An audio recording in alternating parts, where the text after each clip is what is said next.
ইউক্রেনের সঙ্গে আলোচনায় বসতে চান রাশিয়ার প্রেসিডেন্ট ভ্লাদিমির পুতিন। সরাসরি আলোচনার প্রস্তাব দিয়ে তিনি জানিয়েছেন, আগামী 15ই মের মধ্যেই আলোচনা শুরু হওয়া উচিত। শনিবার 10 মে গভীর রাতে ক্রেমলিন থেকে দেওয়া বক্তব্যে এসব জানিয়েছেন পুতিন। বিবিসি এ তথ্য দিয়েছে।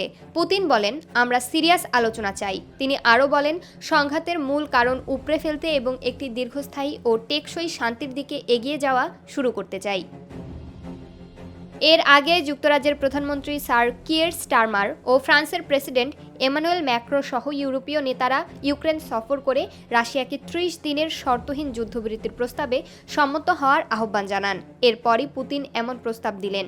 বিষয়টি নিয়ে মস্কো চিন্তাভাবনা করবে বলে জানিয়েছেন ক্রেমলিনের মুখপাত্র দিমিত্রি পেসকভ।